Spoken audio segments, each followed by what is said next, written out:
الحمد لله رب العالمين حمدا كثيرا طيبا مباركا فيه كما يحب ويرضى.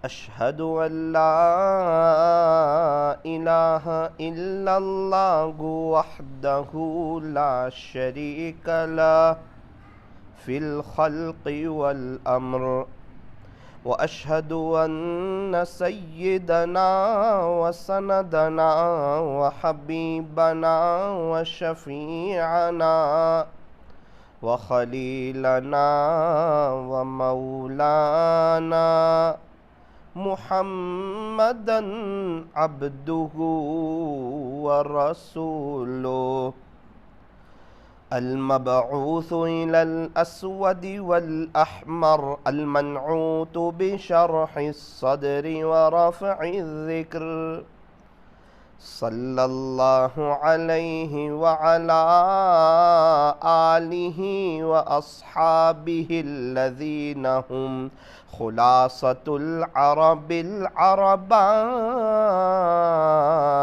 وخير الخلائق بعد الأنبياء. أما بعد فأعوذ بالله من الشيطان الرجيم. بسم الله الرحمن الرحيم.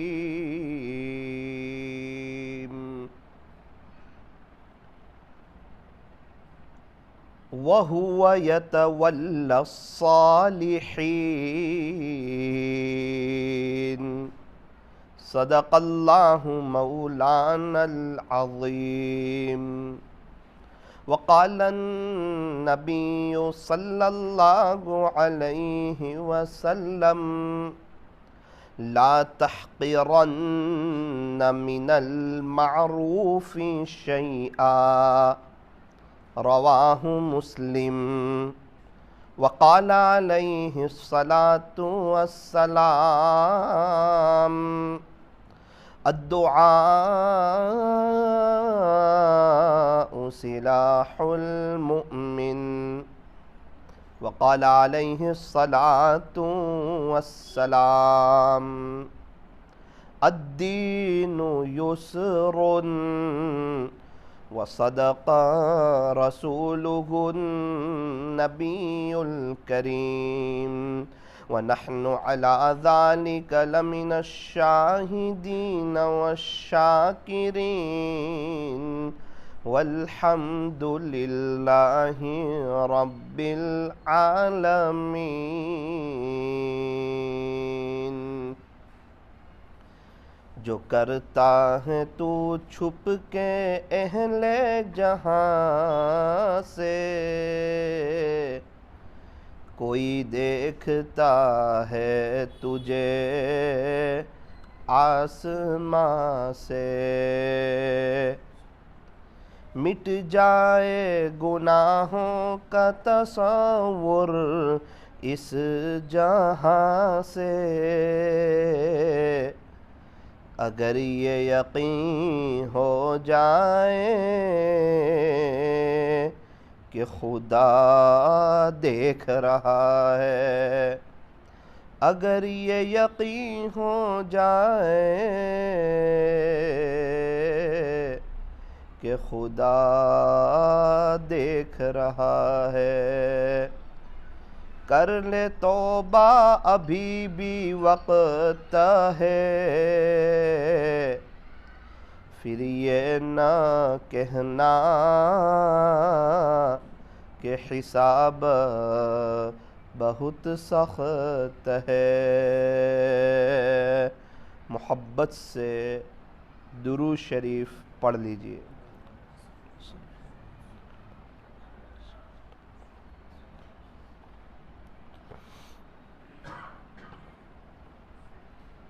میری محترم دینی ماؤں اور بہنوں، یہ دنیا کی جو زندگی ہے یہ مختصر سی زندگی ہے، اور آخرت کی جو زندگی ہے وہ لامحدود زندگی ہے، کبھی نہ ختم ہونے والی، کبھی نہ فنا ہونے والی، ہمیشہ ہمیش کی لائف۔ فرمایا وہ آخرت کی زندگی ہے۔ یہ دنیا کی جو زندگی ہے یہ دار العمل ہے،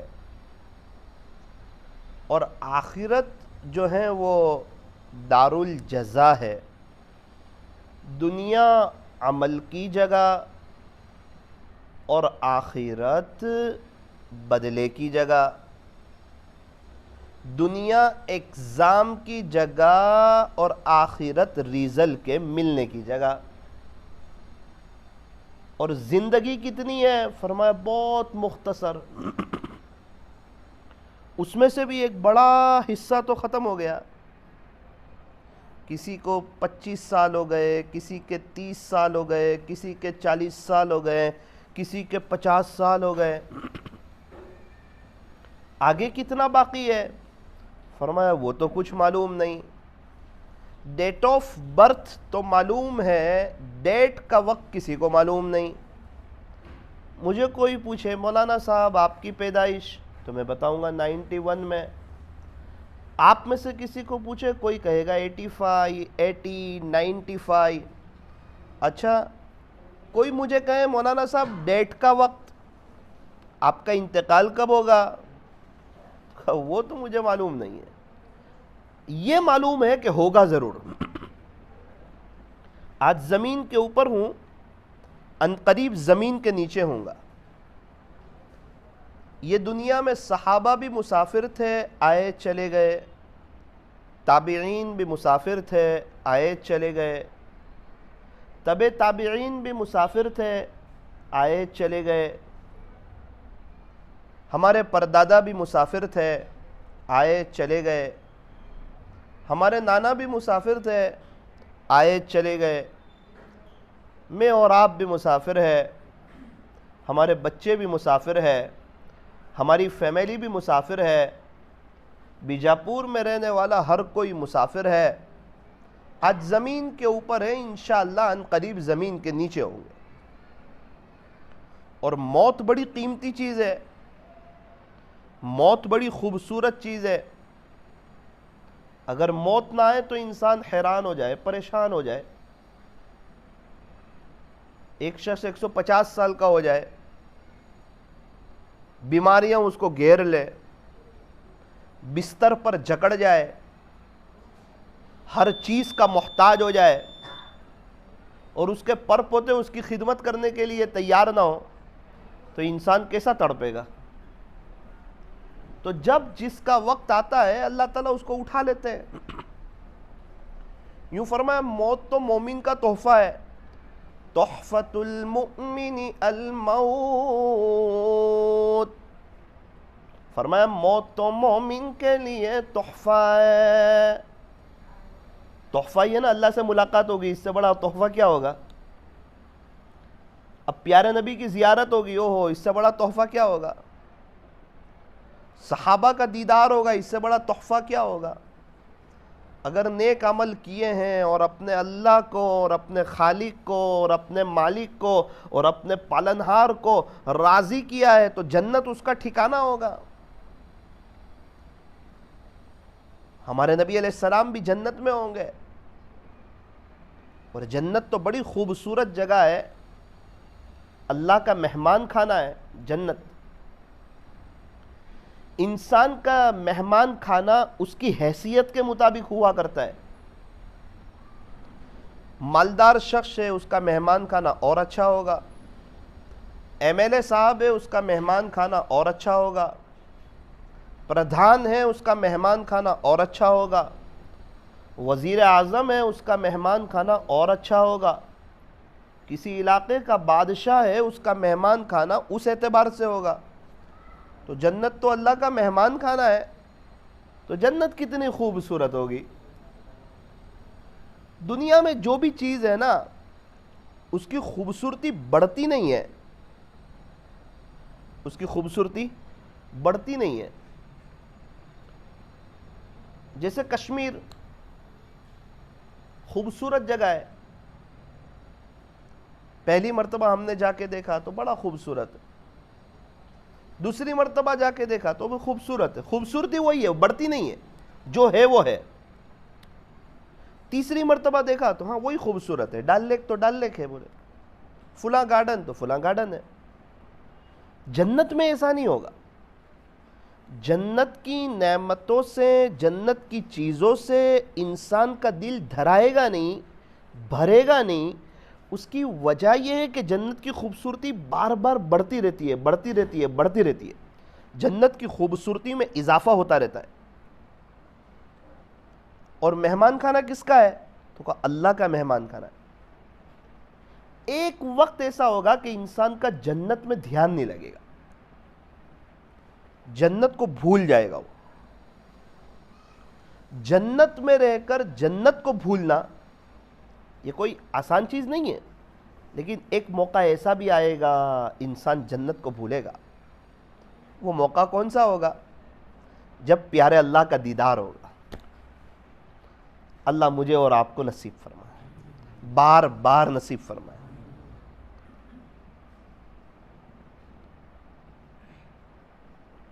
اللہ کا دیدار جو ہوگا نا وہ بڑا زبردست ہوگا، اور ہم لوگ سب بہت آسانی سے اپنے اللہ کا دیدار کر سکیں گے، بہت آسانی سے۔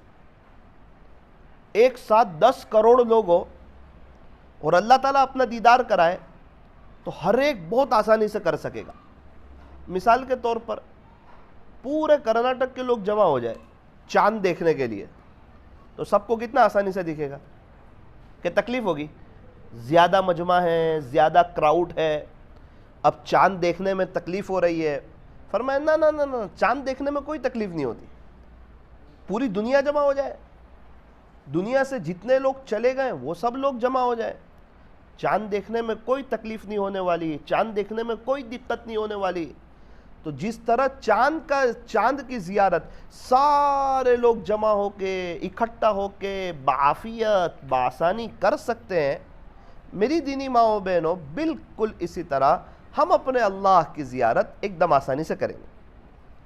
اللہ کریں کہ دنیا میں ہم اپنی نظر کی حفاظت کریں۔ اللہ کو دیکھنا ہے، بد نظری بھی کرنی ہے، اللہ کو دیکھنا ہے، موبائل میں غلط بھی دیکھنا ہے، پیارے نبی کی خواب میں زیارت کرنی ہے اور آنکھوں کی سڑکوں پر حفاظت بھی نہیں کرنی۔ تو یہ تو بات کچھ اور ہے، سوچ کچھ اور ہے۔ میں کہتا ہوں کہ مجھے سانپ سے ڈر لگتا ہے، انسان کو فطری خوف ہوتا ہے، یہ اللہ کے خوف کے منافی نہیں، سانپ کا خوف فطری خوف ہوتا ہے۔ وہ جب جادوگروں نے سانپ چھوڑے تھے نا تو موسیٰ علیہ السلام بھی ڈرے تھے، اللہ نے کہا تھا قلنا لا تخف، تو یہ فطری خوف ہے۔ شیر کا ڈر ہوتا ہے، یہ کیا چیز ہے؟ ایک فطری خوف ہے۔ آگ جل رہی ہو اس میں انسان جانے سے ڈرتا ہے، کیوں؟ اس کو اپنی جان پیاری ہے، اپنی زندگی پیاری ہے، اور اگر چلا گیا تو خودکشی میں شمار ہوگا اور خدا کے دربار میں مجرم شمار ہوگا۔ اللہ تعالیٰ نے عقل دی تھی نا، اللہ تعالیٰ نے دماغ دیا تھا۔ جب کوئی وضو کے وقت ضرورت سے زیادہ پانی استعمال کرے گا اس کو خدا کے دربار میں جواب دینا ہوگا۔ وضو کے وقت اگر سمندر کے کنارے وضو کرتا ہے اور وہاں بھی اگر ضرورت سے زیادہ پانی استعمال کیا تو ہر قطرے کا حساب دینا ہوگا۔ امانت ہے وہ پانی۔ ہمارے پاس اپنا جو پیسہ ہے وہ بھی امانت ہے۔ کوئی کہے نا نا نا یہ تو میرا ہے، ارے اللہ کی امانت ہے۔ مولانا صاحب میرا ہے، اگر وہ اپنے پیسوں میں سے 10 روپے اگر سمندر میں پھینک دے گا تو خدا کے دربار میں بڑا مجرم شمار ہوگا۔ مجرم کیوں شمار ہوگا؟ تیرا نہیں، اللہ کی امانت ہے۔ تجھے اللہ تعالیٰ نے اس لیے نہیں دیا تھا کہ تو اس کو سمندر میں پھینک دے۔ ہمارے بچے یہ اللہ تعالیٰ کی امانت ہے ہمارے پاس۔ قیامت کے دن پوچھ ہوگی کہ آپ کو بچے دیے تھے، چھوٹے تھے، یہ نیک بن سکتے تھے، دیندار بن سکتے تھے، اللہ کے ولی بن سکتے تھے، تو آپ نے ان کی تربیت میں کیا کردار ادا کیا؟ آپ نے دنیا کی تعلیم کو اہمیت دی تھی، وہ تو ابھی سب ختم ہو گئی، دنیا میں ہی رہ گئی. اب یہ ہمیشہ ہمیش کی لائف ہے. یا تم نے آخرت کی تعلیم کو ترجیح دی؟ اس وقت خدا کے دربار میں جواب دینا ہارڈ ہو جائے گا. اب کے بچے چھوٹے تھے تو اس وقت آپ نے انہیں اسلامی لباس پہنایا تھا کہ نہیں؟ اس وقت سے ان کو ٹوپی کی عادت ڈالی تھی یا نہیں؟ اس وقت آپ نے ان کو اللہ والوں کے واقعات سنائے تھے یا نہیں؟ تاکہ بچے کے دل کا بھی یہ جذبہ ہو کہ انشاءاللہ میں بھی بڑا ہو کہ اللہ کا ولی بنوں گا، اللہ کا عاشق بنوں گا میں بھی انشاءاللہ. کچھ بچے ایسے ہیں جب ماں باپ ایسا ماحول فراہم کرتے ہیں، ماں باپ کی سوچ آخرت کی ہوتی ہے، ماں باپ کو اپنی موت یاد ہوتی ہے، ماں باپ کو اپنی قبر یاد ہوتی ہے، دنیا سے جانا یاد ہوتا ہے، اور ماں باپ کو معلوم ہوتا ہے کہ میرا بچہ حافظ ہوگا نا، اللہ مجھے جنت میں تاج پہنائیں گے جو سورج سے زیادہ چمکدار ہوگا، سورج سے زیادہ روشن ہوگا، چاند سے زیادہ خوبصورت ہوگا. اور اس وقت حافظ قرآن کے والد صاحب کی اور والدہ کی اللہ کے دربار میں ایک بڑی شان ہوگی، اور عجیب و غریب اکرام کیا جائے گا اور احترام کیا جائے گا جس کو الفاظ میں بیان نہیں کیا جا سکتا. دوسرے لوگ جب دیکھیں گے تو وہ تعجب میں رہ جائیں گے، دیکھتے ہی رہ جائیں گے، او ہو یہ تو ہمارے علاقے کے تھے، یہ تو ہمارے گاؤں کے رہنے والے تھے اور سیدھے سادے لگتے تھے، ان کا اتنا اکرام کس چیز پر ہو رہا ہے؟ کہا انہوں نے اپنے بیٹے کو حافظ قرآن بنایا تھا، اس پر ان کا اتنا اکرام ہو رہا ہے. ابھی تو سب نارمل لگتا ہے، دنیا کی زندگی ہے، جو دکھتا ہے وہ بکتا ہے، نقد سمجھ میں آتا ہے. لیکن ذرا قبرستان کا چکر لگاؤ اور ان کو پوچھو کہ دنیا کی زندگی کیسی ہے، وہ آپ کو کہیں گے یہ دھوکے کا گھر ہے. یہاں سے ہم بھی خالی ہاتھ گئے، بادشاہ بھی خالی ہاتھ گئے، وزیر بھی خالی ہاتھ گئے، مغل کے سارے بادشاہ بھی خالی ہاتھ گئے، میں اور آپ بھی خالی ہاتھ چلے جائیں گے. یہ دنیا کی جو زندگی ہے نا، یہ دل لگانے کی جگہ نہیں ہے. بڑے نادان ہیں وہ جو دنیا کو اہمیت دیتے ہیں. جنہیں یہ پتا ہو کہ ہمیں دنیا سے چلے جانا ہے وہ بھی دنیا کو اہمیت دیتے ہیں. جنہیں یہ پتا ہو کہ یہاں ہمیں رہنا ہی نہیں ہے وہ بھی چیزوں سے دل لگاتے ہیں.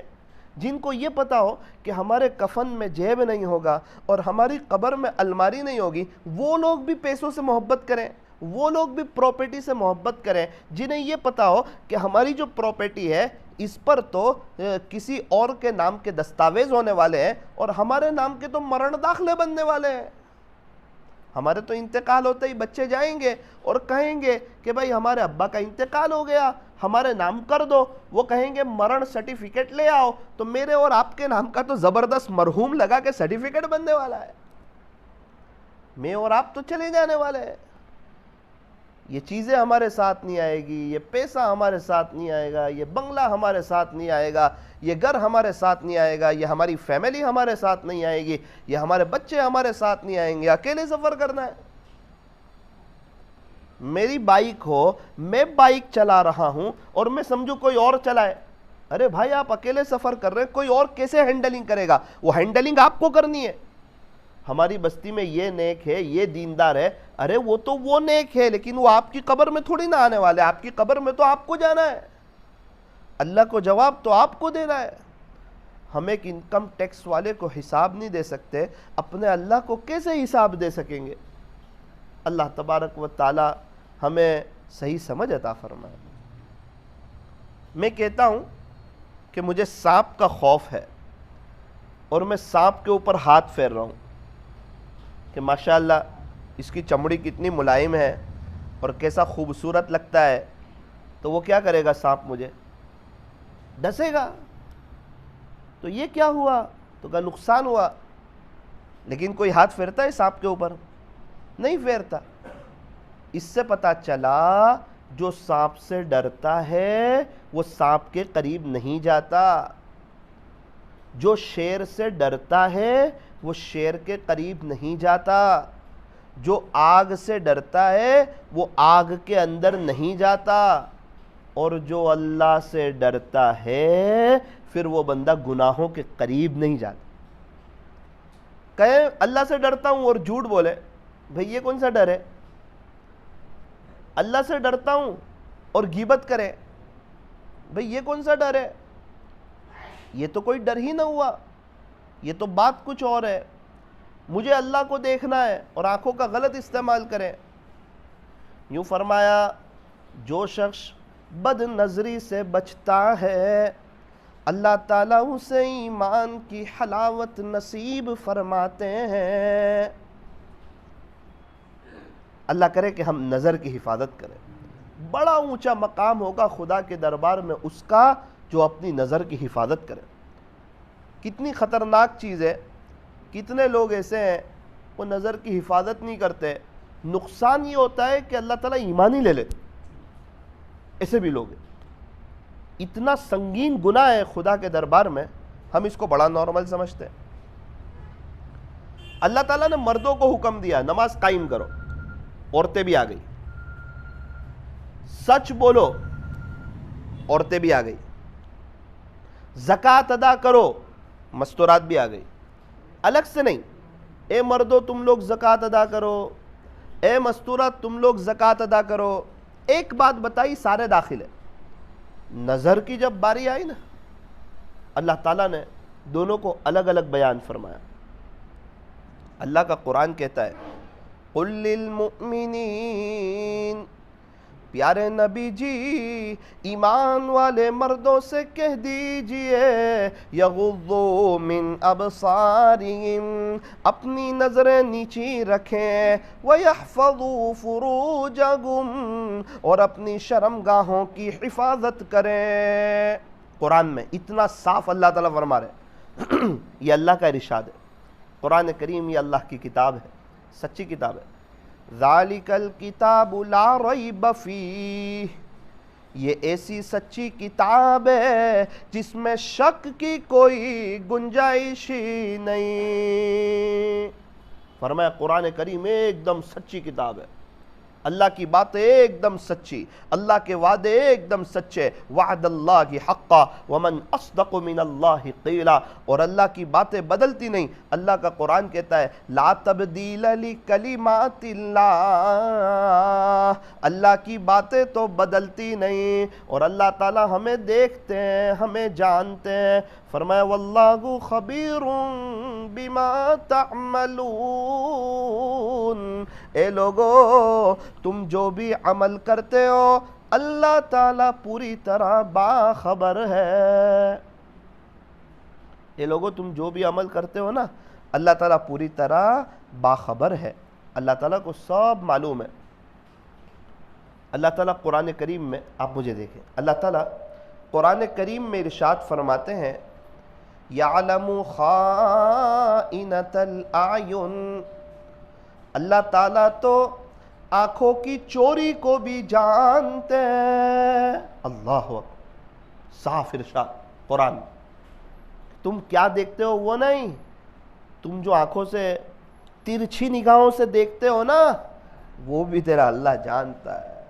تم تنہائی میں موبائل کے ساتھ کیسے ہو، تم سڑکوں پر کیسے ہو، تم بازاروں میں کیسے ہو، تم تفریحی جگہوں پر کیسے ہو، تمہاری سوچ کیا ہے، تم گناہوں سے بچنا چاہتے یا نہیں چاہتے، تمہیں اپنے اللہ کا دیدار کرنا ہے یا نہیں کرنا ہے، تمہیں اپنی موت یاد ہے یا نہیں یاد ہے، یا تم سوچتے ہو اللہ تعالیٰ تو کہتے رہتے ہیں لیکن مجھے تو بد نظری کرنی ہے، دیکھا جائے گا خدا کے دربار میں۔ یہ جرأت کو بھی اللہ جانتا ہے، اللہ کے سامنے کھڑے ہونا ہے۔ فرمایا یعلم خائنۃ الاعین، تیرا اللہ تو آنکھوں کی چوری کو بھی جانتا ہے، وما تخفی الصدور، تم اپنے سینوں میں کیا بھید چھپائے ہوئے ہو اللہ وہ بھی جانتا ہے۔ کون ہے جو اللہ کا ولی بننا چاہتا ہے اسے بھی جانتا ہے، کون ہے جو گناہوں سے بچنا چاہ رہا ہے بچ نہیں پاتا اور اس کا دل ٹوٹا ہوا ہے اسے بھی اللہ جانتا ہے۔ کتنے لوگ ہیں تقوی چاہتے ہیں لیکن وہ 2 رکعت صلاۃ الحاجت پڑھ کے تقوی مانگتے نہیں، چاہتے تو ہیں لیکن مانگتے نہیں، اس کی کوشش نہیں کرتے۔ حالانکہ شادی ہوتی ہے تو دعا بھی کرتے ہیں، کوشش بھی کرتے ہیں، گھر بھی بناتے ہیں، کپڑے بھی خریدتے ہیں، کنکوتری بھی چھپاتے ہیں، کھانا بھی کرتے ہیں، مہمانوں کا پورا انتظام بھی کرتے ہیں، اپنے بس کی پوری محنت کرتے ہیں، تب جا کے ان کی شادی کامیاب ہوتی ہے۔ تو تو اللہ کے ولی بننا ہے، لیکن اوپر اوپر اس کی پوری محنت نہیں کہ مجھے گناہوں سے بچنا ہے، مجھے نماز اچھی طرح پڑھنی ہے، مجھے کوالٹی والی پڑھنی ہے، میں جو بھی عمل کروں مجھے ایسا کرنا ہے کہ خدا کے دربار میں کام آ جائے، اللہ کے دربار میں پسند آ جائے، میرا اللہ مجھ سے خوش ہو جائے۔ پتہ نہیں کون سا عمل اللہ کو پسند آ جائے، وہ بڑا خالق ہے، وہ بڑا مالک ہے، اللہ تعالیٰ بڑے باریک بھی ہیں، ہمیں اندر تک جانتے ہیں۔ جس کی سوچ نیک بننے کی ہے، جس کی سوچ اپنی فیملی کو نیک بنانے کی ہے، جن کی سوچ اپنے گھر میں اللہ کے دین کو قائم کرنے کی ہے، وہ اس عاجز کی ایک بات یاد رکھنا، اس کا مستقبل روشن ہونے والا ہے اور اس کی زندگی میں بہاریں آنے والی ہے۔ طلب سچی ہو، شادی کی تاریخ لی ہے، اب طلب سچی ہے، پوری محنت ہے، گھر میں دینداری والا ماحول قائم کرنا ہے، صرف طلب ہے، محنت نہیں ہے، فرمایا نہیں ہوگا۔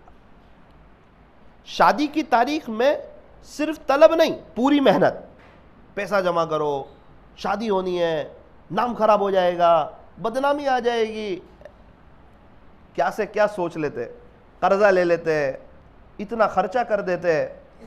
حالانکہ فرمایا کہ سب سے زیادہ برکت والا نکاح وہ ہے جس میں خرچہ کم ہو، سب سے زیادہ برکت والا نکاح، وہ نہیں سمجھ آنا۔ اس نے اتنا روپیہ خرچ کیا، میں اتنے روپے خرچ کروں گا، شادی کے وقت نام ہو جائے، نام ہو جائے گا، 2 مہینے بعد فون آئے گا بیٹی کا، امی سسرال میں بہت تکلیف ہے، اس وقت جہاں نام کیا تھا نا وہ کوئی ساتھ دینے نہیں آئے گا، ماں باپ کی راتوں کی نیندیں اڑے گی، پوری زندگی تڑپ کر بے چینی کے ساتھ حالات کے ساتھ گزرے گی۔ کیا ہوا؟ شادی کے موقع پہ سب کا خیال رکھا تھا، گھر کی کام والی تک کا خیال رکھا تھا، صرف اپنے رب کو بھلا دیا تھا، نبی کے طریقوں کا جنازہ نکال دیا تھا، صرف نام کی پڑی تھی۔ 2 مہینے تو نہیں پتا چلے گا، 2 مہینے کے بعد وہ ایسا درد سر بنے گا کہ نانی دادی یاد آ جائے گی، زندگی گزارنا مشکل ہو جائے گا۔ اس کے لیے جو نوجوان لڑکے اور لڑکیاں اس عاجز کی جو بات سن رہی ہے، یہ عاجز ان سے کہنا چاہتا ہے، آپ خود اپنے امی ابا سے، اپنے گھر والوں سے، اپنے خاندان والوں سے یہ بات رکھو کہ دیکھو میں بہت سادگی میں نکاح کرنا چاہتا ہوں، میں بہت سادگی میں شادی کرنا چاہتا ہوں، میں قرض نہیں لینا چاہتا، میں فضول خرچی نہیں کرنا چاہتا، میں اللہ کو ناراض نہیں کرنا چاہتا، مجھے یہ 2 مہینے کی فکر نہیں ہے، مجھے میری آنے والی نسلوں کی فکر ہے۔ میں چاہتا ہوں کہ اللہ تعالیٰ آگے جو مجھے زندگی عطا فرمائے، 50 سالہ 60 سالہ، وہ بہت عافیت کے ساتھ بڑی محبت کے ساتھ گزرے۔ جو نوجوان مرد ہو یا عورت ہو اپنے جذبات پر قابو رکھتے ہیں اور اپنے دوستوں کی اور اپنی سہیلیوں کی بات میں نہیں آتے، گناہوں سے بچتے ہیں، نامحرموں سے بچتے ہیں، یاد رکھنا شادی کے بعد ہر رات پہلی رات لگے گی اور ہر دن پہلا دن لگے گا، مزہ آ جائے گی موت تک۔ اور اگر شادی پہلے نامحرموں کو دیکھتے رہیں اور بات چیت کرتے رہیں، چاہے جس سے منگنی ہوئی ہو نا وہ بھی نامحرم ہے، جس سے انگیجمنٹ ہوئی ہو وہ بھی نامحرم ہے، پہلی مرتبہ منگنی کے وقت ایک نظر دیکھ لیا وہ ہو گیا، اب شادی تک دیکھ نہیں سکتے، شادی تک بات نہیں کر سکتے، شادی سے پہلے اس کو دیکھنا بھی حرام اور اس سے بات کرنا بھی حرام۔ کہیں کہ یہ تو میری بیوی ہے، بیوی بنی نہیں ہے، ہونے والی بیوی ہے، اس سے تو بات کرنا حرام، ابھی شادی نہیں ہوئی ہے، اور اس کی جو ماں ہے تیری ہونے والی ساس ہے، اس سے بھی بات کرنا حرام، وہ تیری ساس بنی نہیں ہے، ابھی نکاح نہیں ہوا ہے۔ لیکن کون سمجھتا ہے شریعت کو؟ وہ تو سمجھتے ہیں بس منگنی ہوئی، ہماری ہو گئی، بات چیت شروع کر دی، 2 مہینے کے بعد لڑائی شروع ہو گئی، میاں بیوی کی زندگیاں تلخیوں کا شکار ہو گئی، بچے بھی یہی دیکھتے ہیں کہ امی بھی لڑ رہے ہیں، ابو بھی لڑ رہے ہیں، آپ بتاؤ مجھے اس گھر میں کیا دینی ماحول قائم ہوگا؟ 4 سال کی خوشی کے لیے آگے کے 40 50 سال 60 سال کی خوشیوں پر آگ لگا دیتے۔ مجھے وہ نوجوان بھی ملتے ہیں جنہوں نے شادی سے پہلے بات کی تھی، پورے حالات میں، تکلیف میں، بے چینی میں، اب ان کو اچھا نہیں لگ رہا ہے ان کی فیملی کے ساتھ، شوہر کو بیوی سمجھ نہیں آ رہی، بیوی کو شوہر سمجھ نہیں آ رہا، اچھا نہیں لگ رہا ہے، زندگی تلخیوں کا شکار ہے، اور اب یہ اس کو لے کر چلیں گے موت تک۔ کچھ لوگ ایسے بھی آتے ہیں، مولانا صاحب اللہ کا شکر ہے، اللہ کا احسان ہے، ہم نے اپنی نظر کی حفاظت کی، جس سے منگنی ہوئی تھی اس سے بھی ہم نے بات نہیں کی، ہمیں اللہ یاد تھا، ہمیں شریعت یاد تھی، آگے کی زندگی یاد تھی۔ اب کیسا لگتا ہے کہ او ہو جب باہر ہوتا ہوں جی چاہتا ہے جلدی گھر چلا جاؤں۔ اب میاں بیوی میں محبت ہے، اچھے تعلقات ہے، بچے نیک ہو رہے ہیں، ہم سمجھتے ہیں کہ جو ہونا تھا وہ ہو گیا، بات کا کس نے دیکھا؟ نا نا نا نا، ہم بھول جاتے ہیں، نامہ اعمال میں سب لکھا ہوتا ہے، اللہ تعالیٰ کو سب معلوم ہے، اللہ تعالیٰ نہیں بھولتے۔ وہی تو کہا واللہ خبیر بما تعملون، تم جو بھی کام کرتے ہو اللہ تعالیٰ پوری طرح باخبر ہے، سینوں کی باتوں کو جانتے ہیں، سوچ کو جانتے ہیں، جذبات کو جانتے ہیں، ارادوں کو جانتے ہیں، چاہتوں کو جانتے ہیں۔ انہ علیم بذات الصدور، تیرا اللہ تو سینوں کے بھیدوں کو بھی جانتا ہے۔ بہت بڑی بات ہے، سینوں کے بھید، ارادے، جذبے، یہ سب اللہ جانتا ہے۔ میری دینی ماؤں بہنوں، یہ عاجز آپ سے یوں کہنا چاہتا ہے، لوگوں کو خوش کرنے کے چکر میں آپ اپنی آگے کی لائف برباد نہ کریں، آپ اپنے بچوں کی، اپنی بچیوں کی لائف برباد نہ کریں۔ سب سے زیادہ برکت والا نکاح وہ ہے، یوں فرمایا کہ جس میں خرچہ کم ہو۔ اللہ کرے کہ ہمارے یہاں ایسے سادگی میں نکاح ہونے لگے۔ مرد حضرات بھی بیٹھے، اس لیے ایک دو بات اور بتاؤں۔ جنازے کی نماز میں شریک ہونے کا بڑا ثواب ہے، اور قبرستان تک مرحوم کو دفن کرنے جانا مرد حضرات کے لیے اس کا بڑا ثواب ہے، لیکن عام طور پر ہمیں اس کا ثواب نہیں ملتا۔ بھئی لوگوں کی خدمت کرنا، شادی میں کھانے کھلانے کھڑا رہنا تو بڑے ثواب کی بات ہے، کسی کو پانی پلانا، کھانا کھلانا، بہت اللہ خوش ہوتے ہیں خدمت سے، لیکن عام طور پر ہمیں اس کا بھی ثواب نہیں ملتا۔ وجہ کیا ہے؟ بھئی آپ جنازے کی نماز میں کیوں جا رہے ہیں؟ تھوڑا سا یہاں بیٹھ جاؤ نا، ایک کام ہے وہ نمٹا دو۔ ہاں مولانا جانا ہی پڑے گا ورنہ برا لگے گا۔ کیا بولتا ہے؟ تو جہاں یہ بات آئی کہ برا لگے گا تو یہ کام مخلوق کے لیے ہو گیا۔ کس کے لیے ہو گیا؟ مخلوق کے لیے، خالق کے لیے نہیں رہا۔ بھئی آج آپ قبرستان جا رہے ہیں، آپ تو جاتے نہیں، ان کے بیٹے وغیرہ دیکھیں گے، یار نہیں جاؤں گا نا تو ان کو برا لگے گا کہ یہ تو دیکھ آئے نہیں۔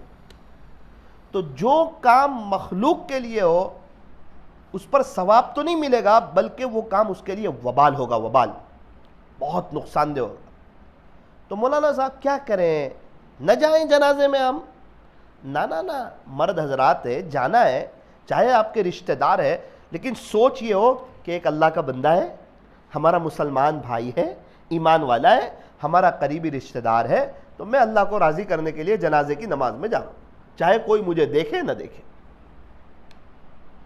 شادی میں کھلانے کھڑے ہو گئے، دوست لوگ کبھی مذاق بھی کرتے، بھائی تو کبھی کھڑا نہیں ہوتا، آج تو کھڑا ہو گیا کھلانے کے لیے، کیا بات ہے؟ وہ کہتا ہے یار چچا کے یہاں شادی ہے، برا لگے گا۔ جہاں یہ بات آئی برا لگے گا، وہاں اللہ نہیں ملے گا۔ سوچ چینج کر دیجئے، نیت چینج کر دیجئے کہ نہ ہمارے چچا زاد بھائی ہے، ہمارے رشتہ دار ہے، انشاءاللہ میں کھلاؤں گا لوگوں کو، مجھے ثواب ملے گا خدا کے دربار میں۔ اب وہ شوق سے کھلائے گا، خوشی سے کھلائے گا۔ فرمایا ارحموا من فی الارض یرحمکم من فی السماء، تم زمین والوں پر رحم کرو، آسمان والا تم پر رحم کرے گا۔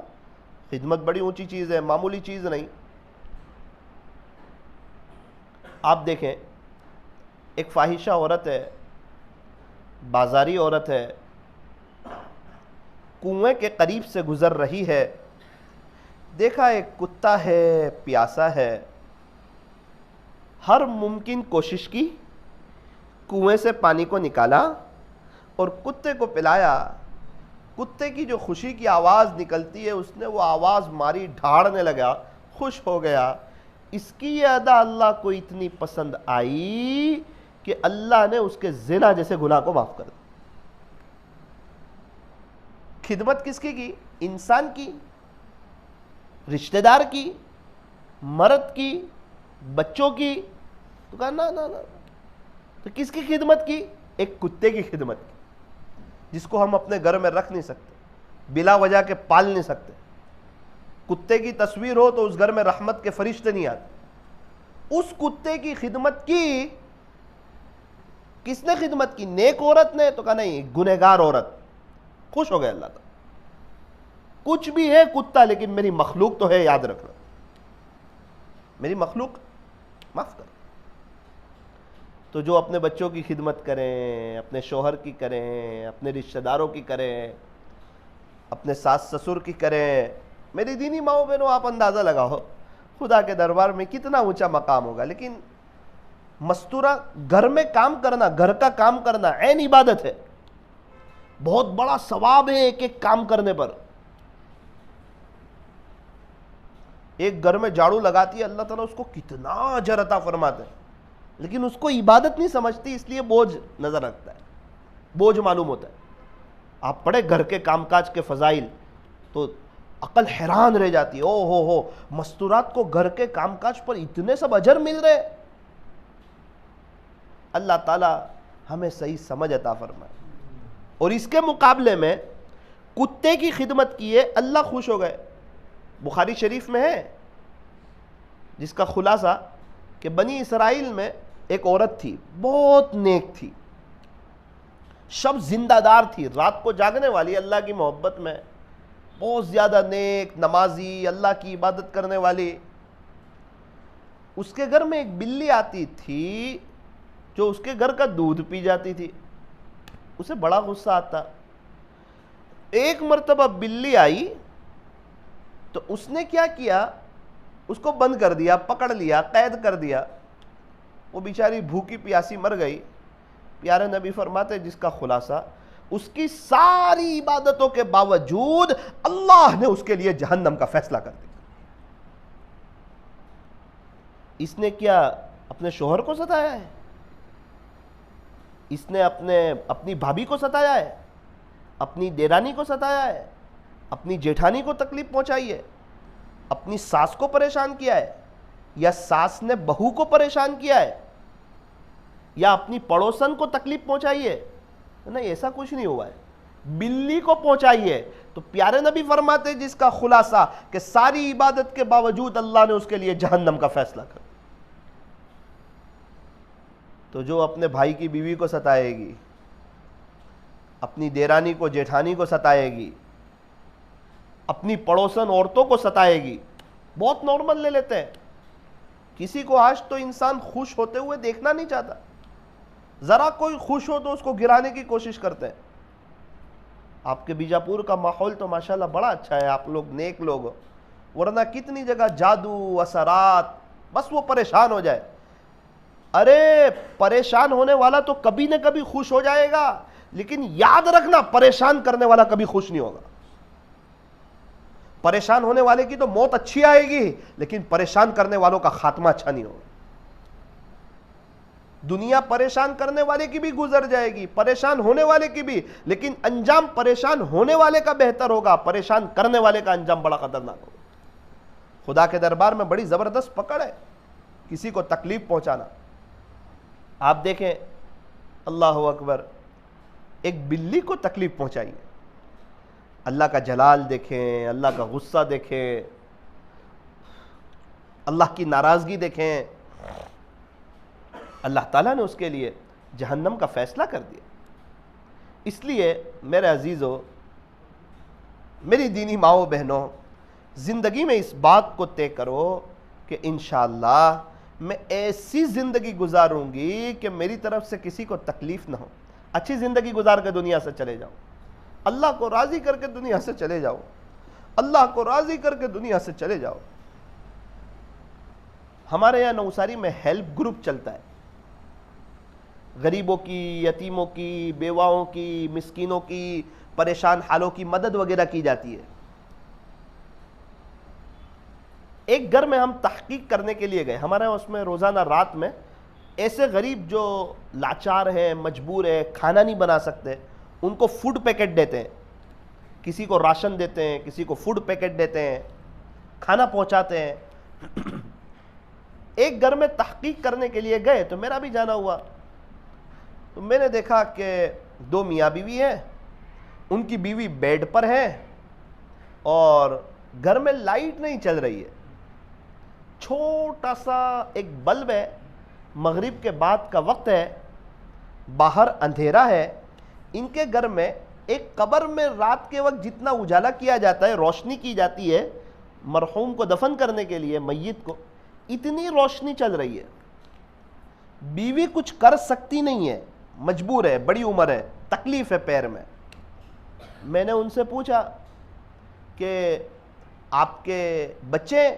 تو کہا میرے دو بیٹے تھے، ایک کو تو کچھ کینسر ہو گیا، انتقال ہو گیا، اور دوسرا بیٹا ہے وہ غائب ہو گیا، ملتا نہیں مولانا۔ اچھا، تو خلاصہ یہ کہ گھر میں لائٹ نہیں شروع ہے، کیا بات ہے، رات کا وقت ہے؟ تو کہا مولانا صاحب میں کھیما کرتا ہوں، کھیما بناتا ہوں، مجھے پاؤ کلو پر 250 گرام پر 10 روپے ملتے ہیں، تو پورے دن میں کبھی 50 روپے کما لیتا ہوں، کبھی 60 روپے کما لیتا ہوں، تو پورے مہینے میں میری جو آوک ہے، میری جو تنخواہ ہے وہ 1500-1800 روپے۔ اب اگر ہم لائٹ بھی جو شروع کریں گے تو ہم گھر میں کوئی چیز میں لاؤں گا، دوائی لاؤں گا، یا لائٹ بل والے کو پیسہ دوں گا؟ اس لیے ہم لائٹ کم شروع رکھتے ہیں۔ اس وقت احساس ہوا کہ ہمیں تو پتہ ہی نہیں ہے، ہم تو سمجھتے ہیں لائٹ بل ہم بھرتے ہیں، ارے اللہ اگر نہ دیتا نا تو گھر میں لائٹ نہیں ہوتی، بجلی والے لائٹ کاٹ جاتے، پیسہ تو اللہ نے دیا ہے، یہ اللہ تعالیٰ کی عطائیں ہیں، اللہ تعالیٰ کی نعمتیں، اسی لیے تو نعمت نہیں سمجھتے، اسی لیے تو الحمدللہ نہیں پڑھتے۔ اس کو نعمت کب سمجھتے ہیں؟ جب لائٹ چلی جائے، بجلی چلی گئی، 4 گھنٹے پسینے میں شرابور رہا، اب پنکھا شروع ہوا تو گھر کے سارے لوگ کہتے ہیں الحمدللہ، اور روزانہ آسانی سے شروع ہو جاتا ہے تو الحمدللہ نہیں پڑے، وہ کہتا ہے کہ اللہ میں انسان ہوں، تھوڑا سا مجھے ہلائیں گے تو ہی میں آپ کا شکر ادا کروں، یہ ثابت کرتا ہے۔ حالانکہ الحمدللہ جو پڑھتا رہتا ہے نا، آپ لکھ کے رکھ دو، اللہ اس کو اتنا نوازیں گے کہ وہ تھک جائے گا، جو الحمدللہ پڑھتا رہتا ہے۔ زندگی اٹھاؤ آپ صحابہ کی، اللہ والوں کی، ان کے پاس شکر تھا، اور جس کے پاس شکر ہو اس کی نعمت کبھی کم نہیں ہوتی، بڑھتی رہتی ہے، اضافہ ہوتا ہے۔ لَإِن شَكَرْتُمْ لَأَزِيدَنَّكُمْ، شریعت کی تعلیمات میں ہے کہ نعمت ملنے کے بعد شکر کیا جائے، پانی پینے کے بعد الحمدللہ، کھانا کھانے کے بعد الحمدللہ الذی اطعمنا، شروع میں الحمدللہ، سونے کے بعد الحمدللہ الذی احیانا، الحمدللہ، بیت الخلاء سے باہر آ رہا ہے غفرانک الحمدللہ الذی اذهب، شروع میں الحمدللہ۔ تو آپ دیکھیں چھینک آ رہی ہے، بہت بڑی نعمت ہے چھینک کسی کو لگاتار نہ آئے اور تکلیف ہو اس کو تو اس کو لکھوا ہونے کا خطرہ ہے، چھینک آ جاوے تو یہ صحت کی علامت ہے، تو کہا اس کو پڑھ الحمدللہ، اللہ کی نعمت ہے۔ اور پنکھا بھی اللہ کی نعمت ہے، لیکن لائٹ چلی جائے پھر اس کو نعمت سمجھتا ہے، ایسا نہ کریں، اللہ کی نعمت پر اللہ کا شکریہ ادا کریں۔ گھر دیکھ کر کہیں الحمدللہ، بیوی بچوں کو دیکھ کر کہیں الحمدللہ، بیوی شوہر کو دیکھ کر کہیں الحمدللہ، وقت پر کھانا مل جائے تو کہیں الحمدللہ، وقت پر چائے مل جائے تو کہیں الحمدللہ۔ کیسا کریم رب ہے میرا اور آپ کا، یہ تو ہم اللہ کے نافرمان بنے ہوئے ہیں، ورنہ وہ تو بڑے کریم ہیں، بڑے پیار کرنے والے، بڑے رحم کرنے والے، وہ تو رحمان ہے، وہ تو رحیم ہے۔ آپ دیکھیں سورہ فاتحہ شروع ہو رہی ہے الحمدللہ رب العالمین، دوسری آیت لے آیا الرحمن الرحیم۔ تجھے پتہ ہے تیرا رب کون ہے؟ جو بڑا رحمان ہے، بہت زیادہ رحم کرنے والا ہے۔ شروع کر رہا ہے قرآن شریف تو پڑھ رہا ہے اعوذ باللہ کے بعد بسم اللہ الرحمن الرحیم، میں اس اللہ کے نام سے شروع کرتا ہوں جو بڑا مہربان ہے، نہایت ہی رحم کرنے والا ہے۔ اللہ تعالیٰ اپنے بندوں پر بڑے مہربان ہیں، بڑے معاف کرنے والے، چھوٹی چھوٹی اداؤں پر معاف کر دیتے ہیں، بہت سی غلطیوں کو درگزر کر دیتے ہیں، بہت سی غلطیوں کو معاف کر دیتے ہیں۔ ماں ہوتی ہے نا، وہ اپنے بچوں کے بہت سے نخرے برداشت کر لیتی ہے، اللہ تعالیٰ اپنے بندوں کے بہت سے نخرے برداشت کر لیتے ہیں، لیکن پھر بھی اگر بچہ ماں کی بات ہی نہ مانے، باپ کے مقابلے پر آ جائے، پھر ماں باپ اسے باہر کا راستہ بتاتے ہیں۔ بالکل اسی طرح جو بندہ اللہ کی نعمتوں میں ہو، اللہ کی عطاؤں میں ہو، اللہ کی رحمتوں میں ہو، بہاروں میں ہو، اور پھر اللہ کا باغی بن جائے، اللہ تعالیٰ اس سے بڑے ناراض ہوتے ہیں، پھر اللہ تعالیٰ اسے بھی باہر کا راستہ بتا دیتے ہیں۔ تو میں یہ عرض کر رہا تھا کہ جو بھی نعمت ملے اس پر الحمدللہ کہیں، اللہ کا شکریہ ادا کریں، اور جو ہے ایک اچھی عورت بن کر کے زندگی گزارے، ساس ہو تو اچھی ساس بنے، بہو ہو تو اچھی بہو بنے۔ میرا ایک بڑا کڑوا تجربہ ہے ساسوں کے بارے میں۔ میں دیکھ رہا ہوں کہ اکثر ساس بن کر اپنی آخرت برباد کر رہی ہے، اپنے پیر پر کلہاڑی مار رہی ہے۔ ساس سسرے دونوں، خسر بھی غیبت کرتے ہیں نا بہو کی رات میں، تو غیبت تو بڑا سنگین جرم ہے، بڑی خطرناک چیز ہے، دونوں کی آخرت برباد ہو۔ اور یہ بھی نہیں سمجھ رہے کہ ہماری آخرت برباد ہو رہی، بات یہ کرتے ہیں کہ ہمارا تو وقت لگتا ہے اللہ کے راستے میں، ہم تو تہجد پڑھتے ہیں۔ ارے وہ سب ٹھیک ہے، ایک مرتبہ تو تہجد نہ پڑھے گا نا تو خدا کے دربار میں پوچھ نہیں ہوگی کہ تہجد کیوں نہیں پڑھی تھی، لیکن غیبت کی تو بہت سنگین جرم ہے، یہ اللہ تعالیٰ کو بڑی ناراض کرنے والی چیز ہے۔ قرآن کریم میں جتنی سخت وعید غیبت پر آئی ہے اتنی کسی اور چیز پر نہیں آئی ہے۔ اللہ کی نظر سے گرانے والی چیز ہے غیبت، بڑی خطرناک چیز ہے۔ ایک آپ کو درد بھری داستان سناؤں۔ ایک مستورات میرے پاس آئی، مجھے کہا مولانا میری ساس مجھے بہت پریشان کرتی، مجھے نہیں پتا تھا کہ اس کی ساس کا انتقال ہوگا، پھر وہ میرے خواب میں آئے گی، یہ مجھے نہیں پتا تھا۔ مولانا میری ساس مجھے بہت پریشان، میری زندگی تنگ کر دی ہے، میرے شوہر کو میرے خلاف بھڑکاتی رہتی ہے، لائی تھی بڑی تعریفیں کر کے کہ ہمارے یہاں تو کام نہیں ہے، ہمارے یہاں تو بیٹی بنا کر کے رکھتے ہیں، اور پھر کام والی بنا کے رکھا ہے، اور میرے شوہر بھی مجھے مارتے ہیں، ایسا ہے ویسا ہے۔ کیوں مارتے ہیں؟ کہ ان کی امی کی بات میں آ کے مجھے مارتے ہیں۔ اللہ کی شان، ایک دو دفعہ ان کی ساس کے پاس میرا جانا ہوا، میں نے کسی طرح سمجھانے کی کوشش کی یا لوگوں نے بتایا ہوگا، وہ ایک دم اپنے وقار میں رہنے والی، ذرا بھی ٹس سے مس نہیں ہونے والی، نا نا نا نا نا میں تو ساس ہوں، میں جیسا کہوں ویسا ہی کرنا ہوگا۔ انتقال ہوا اس کا، 6-7 یہ کچھ دن گزرے تو میں کہیں سفر پر تھا، تو میں نے خواب دیکھا، یہی ان کی ساس کو ایک کمرے میں ہم لوگ سب جمع ہیں، کچھ لوگوں نے ان کو لٹایا اور ان کے ہاتھ ایسے باہر کیے، پتہ نہیں فرشتے تھے کون تھا، اور ان کی ہاتھ کی انگلی کے پوروے سے پورے چمڑے کو نکالا ایسے اور کھینچنا شروع کیا۔ تو میں تو دیکھ نہ سکا، میں ایک دم ہل گیا۔ میں نے سوچا کہ یہ ان کے ساتھ کیوں کیا جا رہا ہے؟ اتنے میں باہر سے آواز آئی جس کا خلاصہ یہ تھا کہ یہ اپنی بہو کو تکلیف پہنچاتی تھی اور اپنے بیٹے کو اپنی بہو کے بارے میں چڑھاتی تھی۔ خدا کے دربار میں کسی کو تکلیف پہنچانا اتنا خطرناک ہے، اس کی وجہ سے آج انہیں یہ سزا دی جائے۔ میں دیکھ نہ سکا اس کو خواب، تڑپ رہی ہے، بے چین ہو رہی ہے۔ میں نے کسی طریقے سے ان کی بہو سے کانٹیکٹ کیا، میں کہا دیکھو میں نے ایسا خواب دیکھا ہے، آپ معاف کر دو انہیں.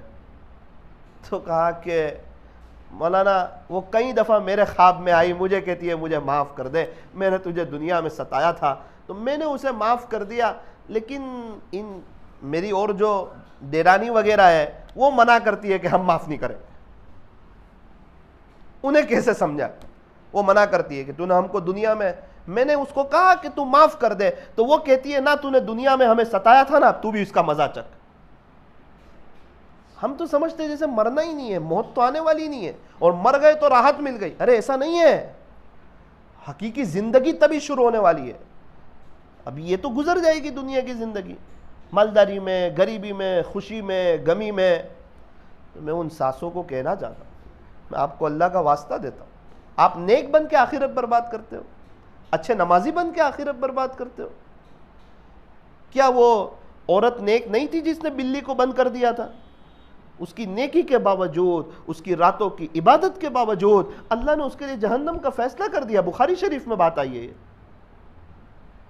تو جو عورتیں یوں سمجھتی ہے کہ میں نیک ہوں اور اپنی پڑوسن کو ستاتی ہے, وہ اچھی طرح کان کھول کر سن لے, خدا کے دربار میں وہ نیک نہیں ہے.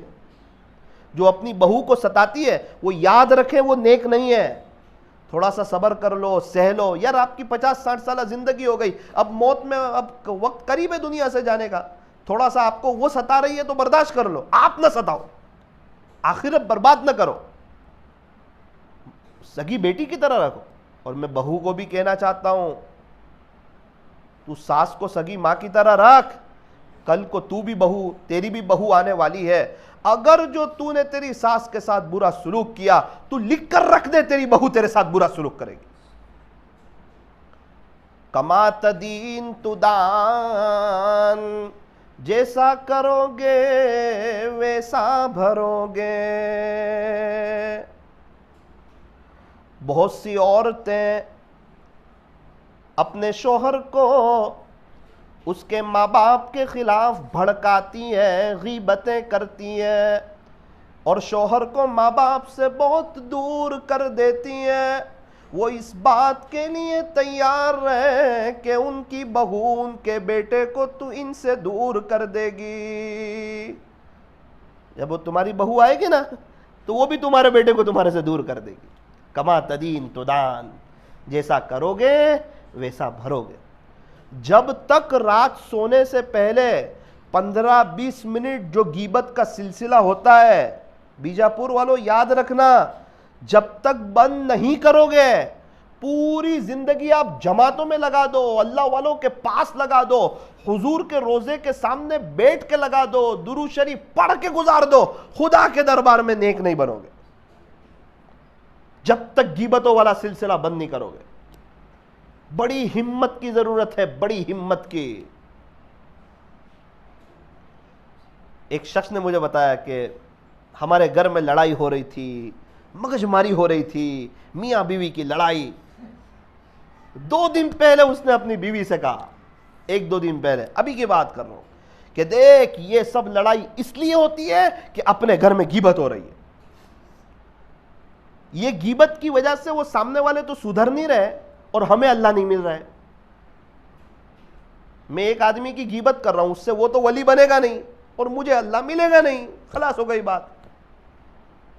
ہوگا کیا, میں اپنی نیکیاں اس کو دوں گا اور اس کے گناہ لوں گا, تو وہ تھوڑا سا اور نیک بن جائے گا, میں تھوڑا سا اور گنہگار بن جاؤں گا. اتنی خطرناک چیز ہے غیبت.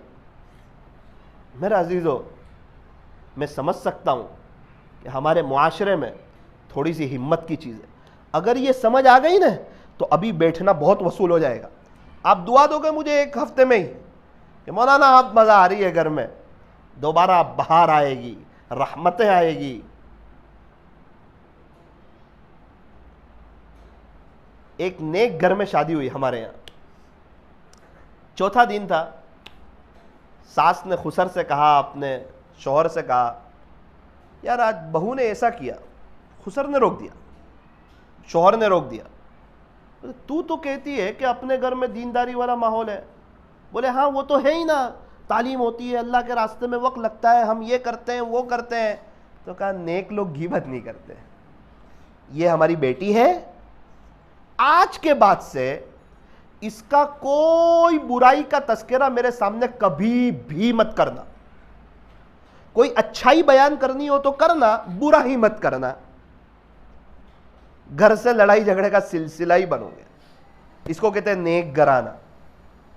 ہم تو سمجھتے قرآن بھی پڑھ رہے ہیں, اچھا ایسا کیا بہو نے تیرے ساتھ, ایسا کیا, رک بیٹے کو کہتا ہوں, ہاں چالو لڑائی. اب اس کی نفرت آئے گی, اور اگر کسی کی انسان کی نفرت دل میں آ گئی اللہ نہیں ملے گا. مت رکھ کسی کی نفرت اپنے دل میں اے انسان. جس دل میں نفرت ہوتی ہے اس دل میں خدا نہیں بستا ہے. جس دل میں نفرت ہوتی ہے اس دل میں خدا نہیں بستا ہے. اللہ تبارک و تعالی ہمیں صحیح سمجھ عطا فرمائے, اور اللہ تعالی ہمیں غیبت سے بچنے کی توفیق عطا فرمائے. تو کون کون یہ نیت کرتا ہے کہ آج گھر میں جا کر اس کا مشورہ کریں گے کہ آج سے ہمارے گھر سے غیبت کا سلسلہ بند, چاہے جتنی بھی پریشانی ہو جائے, جتنی بھی دقت ہو جائے. دیکھو گناہ کے راستے میں دکھ ہی دکھ ہے, گناہ کے راستے میں دکھ ہی دکھ ہے, نیکی کے راستے میں سکھ ہی سکھ ہے. کوئی تو میرے ساتھ بات ہی مت کرنے پڑوسن کی, امی ابا کی کوئی برائی سے تذکرہ ہی مت کر. تو بھابھی نے کیا کیا, دیرانی نے کیا کیا, جیٹھانی نے کیا کیا, تو 5 سال سے بات کر رہی ہے, اس سے دیرانی جو ہے وہ سدھری تو نہیں, تو اب تیری بات کرنے سے سدھر جائے گی. تو وہ تو اپنی نیکیاں لے رہی ہے, اپنے اس کے گناہ لے رہے ہیں. کبھی کبھار تو عجیب حال ہوتا ہے گھروں کا. ایک ماں باپ ہے, 3 بھائی ہے, ایک ہی گھر میں رہتے ہیں, اور چاروں اللہ کی نظر سے گرے ہوئے ہوتے ہیں. اس گھر میں بھی رات کو غیبت ہوتی ہے, یہ تینوں کے گھر میں بھی غیبت ہوتی ہے. غیبت کا حال بڑا خطرناک ہے. ہم سمجھتے ہیں کہ ہم بہو بیٹے کی غیبت سن رہے ہیں اپنی بیوی سے, وہ بہو بیٹے بھی غیبت کر رہے ہوتے ہیں ہماری. دونوں گھروں میں غیبت, اور غیبت کی وجہ سے سارا جو آج گھر کا ماحول بگڑا ہوا ہے نا, وہ غیبت کی وجہ سے. آپ 2 دن تعلیم نہ کرو نا, پوچھنی ہوگی خدا کے دربار میں, لیکن پورا قرآن پڑھو اور غیبت کرو تو پوچھو گی غیبت کیوں کی تھی. تو تعلیم نہ کریں, وہ تعلیم اس لیے کروائی جاتی ہے کہ ہم غیبت سے بچ جائیں, گناہوں سے بچ جائیں, بے دینی کے سوراخ بند ہو جائے. تعلیم ضرور کرنی چاہیے اپنے گھر میں. جب تعلیم ہوگی فضائل اعمال کی, دینی کتاب کی, اللہ کی رحمت آئے گی, فرشتے آئیں گے, رحمتوں کو لے کر آئیں گے, وہ گھر اللہ کی رحمتوں میں ڈھپے گا, اس گھر سے بے دینی ختم ہوگی, بے دینی کے سوراخ بند ہوں گے, اور اس گھر میں انشاءاللہ دینداری آئے گی, نیک ماحول تیار ہوگا, اور وہاں کے بچے مکتب میں جانے والے بنیں گے. ایک وقت آئے گا ان کے بچے حافظ عالم بننے والے بنیں گے. تعلیم کوئی معمولی چیز نہیں ہے, بڑی اہم چیز ہے. اللہ تعالی ہمیں صحیح سمجھ عطا فرمائے. کبھی کبھار کچھ کوئی انسان ایسا کام کر لیتا ہے اللہ کے دربار میں پسند آ جاتا ہے. مدینہ منورہ میں ذرا دھیان سے سننا, ایک بادشاہ تھا, اس نے بڑی عالی شان مسجد بنوائی, کروڑوں کے آس پاس خرچ کر دیا. مسجد بنی تو بادشاہ کا نام لکھ دیا گیا کہ یہ مسجد فلاں بادشاہ نے بنوائی ہے. اوپننگ بھی ہو گئی, افتتاح بھی ہو گئی, شاندار مسجد بھی بن گئی, لوگ نمازیں بھی پڑھنے لگے. پورے مدینہ منورہ میں اس بات کا ایک شور ہو گیا, چرچا ہو گیا. ہمارے بادشاہ سلامت نے بڑی عالی شان مسجد بنائی, بڑی تاریخی مسجد بنائی, بڑی یادگار مسجد بنائی, بڑی پر رونق مسجد بنائی, بڑی بہاروں والی مسجد بنائی. تذکرہ ہو گیا. بادشاہ سلامت رات کو سوئے, خواب دیکھا, تو دیکھا کہ بادشاہ کا نام جو لکھا ہوا تھا نا, اس کو کوئی مٹا رہا ہے, اور وہاں ایک بڑی عمر کی عورت رہتی ہے وہیں قریب میں, اس کا نام کوئی لکھ رہا ہے. سمجھ گئے کہ فرشتے ہیں جو میرا نام مٹا رہے ہیں اور کسی مستورات کا نام لکھ دیا. ان کو بڑا تعجب ہوا, مسجد میں نے بنائی, نام کسی مستورات کا آ گیا. فوجیوں کو بلایا, حفاظتی دستے کو بلایا, دیکھو کس کا نام لکھا ہوا ہے. انہوں نے کہا بادشاہ سلامت آپ کا نام ہے, دیکھ کر آئے ہم. چلو ٹھیک ہوگا. رات سویا, پھر وہی خواب. واپس بھیجا فوجیوں کو, جاؤ دیکھو ہمارا نام کسی نے مٹا دیا ہے، کسی مستورات کا نام ہے، جا کے کہا بادشاہ سلامت آپ کی غلطی ہو رہی ہے، آپ کا ہی نام ہے، میں ایک جھوٹ بولوں گا سپہ سالار، یہ سب اتنا بڑا مجمع تو جھوٹ نہیں بولے گا نا، بھئی کس کا نام ہے؟ تو کہا بادشاہ کا نام۔ اچھا، تیسرے دن پھر خواب دیکھا، پھر یہی دیکھا، بادشاہ کا نام مٹا رہے ہیں اور اس بڑھیا کا نام لکھ رہے ہیں۔ وہ مسجد بادشاہ نے بنوائی اور آگے نام بڑھیا کا۔ اس نے پھر حفاظتی دستے کو بلایا، اس نے کہا آج ایک بار اور دیکھ کر آؤ، میرا جی نہیں دھرا تھا، مجھے کیوں بار بار خواب آ رہا ہے۔ وہ تیسری مرتبہ دیکھ کر آئے اور کہا بادشاہ سلامت اگر آپ کو یقین نہ ہو تو اب کی بار آپ بھی ہمارے ساتھ چلو، آپ خود ہی دیکھ لو۔ کہا چلو کوئی بات نہیں، آپ نے کہہ دیا پکی بات۔ چوتھے دن پھر خواب دیکھا، یہی سیم خواب۔ کہا چلو میں بھی چلتا ہوں آپ لوگوں کے ساتھ۔ گئے، مسجد دیکھی، نام دیکھا، سب دیکھ لیا۔ دل میں بات آئی کہ 4 دن تک ایک خواب آیا ہے، کہیں ایسا تو نہیں کہ سب ثواب یہ بڑھیا لے گئی ہو، ایک بھی روپیہ تو میں نے کسی سے لیا نہیں، ہوا کیا یہ؟ اب خواب میں اس کو بتاتے تھے کیا نام لکھا ہوا ہے۔ اس نے پوچھا وہاں علاقے والوں سے اس نام کی کوئی عورت رہتی ہے یہاں؟ بولے ہاں وہ تو بازو کی گلی میں ہی رہتی ہے، اس کا تو چھوٹی سی جھوپڑی ہے، شاید بیوہ عورت تھی، وہ تو بیوہ عورت ہے۔ اس کا کیا لگا مسجد میں؟ ارے اس کا کیا لگے گا، اس کے پاس ہی کچھ نہیں ہے، مشکل سے اس کو کھانا ملتا ہوگا، اس کا کیا لگے گا۔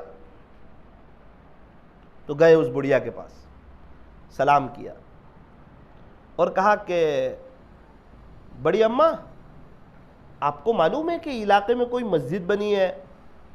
کہا ہاں، اللہ جزائے خیر دے ہمارے بادشاہ سلامت کو، اس کو نہیں پتہ یہی بادشاہ ہے، بڑی عالی شان، بڑی تاریخی، بڑی یادگار مسجد بنوائی ہے، بڑی شاندار مسجد بنوائی ہے، اللہ اس کو جزائے خیر دے۔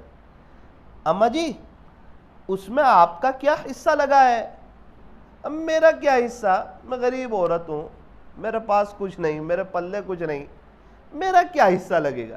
تو ہمارے بادشاہ سلامت نے بڑا خرچ کیا ہے۔ کہا نہیں اماں میں ہی بادشاہ ہوں، آپ کو بتانا ہوگا آپ کا کیا لگا ہے اس میں۔ رونے جیسی ہو گئی، کہنے لگی کہ میرا کچھ لگا تو نہیں ہے، میرے پاس کچھ تھا نہیں جو میں لگاتی اللہ کے نام پر، البتہ اتنا ہے کہ جس کھچروں پر اس کا سامان جاتا تھا، اینٹ وغیرہ جاتی تھی، تو میں بڑی محبت سے ان کو پانی پلا دیا کرتی تھی کہ میں کچھ نہیں کر سکتی، کم سے کم اللہ کا گھر بننے جا رہا ہے، یہ کھچروں کو پانی پلا دوں۔ تو بادشاہ سلامت نے کہا کہ دیکھو یہ تمہارا اخلاص کے ساتھ کیا ہوا عمل خدا کے دربار میں اتنا پسند آیا، ایسا لگتا ہے کہ میرے سے زیادہ ثواب آپ کو ملے۔ ایک نے کروڑوں کی مسجد بنائی، کوئی نہیں جانتا ہے اللہ کے سوا، اور وہ خچروں کو پانی پلا رہی۔ میری دینی ماؤں بہنوں ایسا کچھ کر جاؤ کہ خدا کے دربار میں پسند آ جائیں، آخرت بنا کر کے چلے جاؤ، غریبی میں ہو تو اس میں خوش رہو، درمیانی چال میں ہو تو اس میں خوش رہو، مالداری میں ہو تو اس میں خوش رہو، دنیا کی زندگی گزر جائے گی، ٹینشن لے کے کوئی مطلب نہیں، ٹینشن سے بیماریاں آتی ہیں، مسئلے حل نہیں ہوتے، سوگر، پریشر، عام طور پر ٹینشن کی وجہ سے انسان کو لگ جاتا ہے۔ تو کیا مطلب ٹینشن لے کے؟ فکر لینے کی، ٹینشن نہیں لینے کا۔ جس کو پتا ہو کہ اللہ تعالیٰ بہت غور سے سنتے ہیں، وہ اپنی کہانیاں، اپنے قصے، اپنی داستانیں کسی اور کو نہیں سنایا کرتے، اللہ ہی کو سنایا کرتے ہیں۔ میری دینی ماؤں بہنوں آپ کو کیا تکلیف ہے؟ آپ کے شوہر کی وجہ سے، آپ کی ساس کی وجہ سے، آپ کی ڈیرانی کی وجہ سے کوئی قرضہ ہو گیا ہے آپ پر، آپ کا گھر چھوٹا ہے، آپ کو بڑا مکان چاہیے، آپ کے شوہر کا کوئی اچھا بزنس آپ چاہتی ہو، آپ کیا چاہتی ہو؟ آپ کے پاس تو مصلی ہے، 2 رکعت پڑھ کے کہہ دو اللہ کو پابندی سے، اللہ آپ کے مسئلے کو حل کرے گا۔ اللہ سے لینے والی بنو، اللہ کو کہنے والی بنو۔ صحابیات کا کوئی مسئلہ ہوتا اپنے اللہ سے کہہ دیتی تھی، اللہ تعالیٰ سن لیتے تھے۔ اور مستورات عورتیں تو ویسے ہی نازک ہوتی ہے، ان کی باتوں پر تو دنیا والوں کو رحم آ جاتا ہے، اللہ کو کیوں نہیں آئے گا؟ ضرور آئے گا۔ یہ جتنے اولیاء اللہ ہے سب ماؤں کے پیٹ سے آئے، مستورات کی برکت سے آئے۔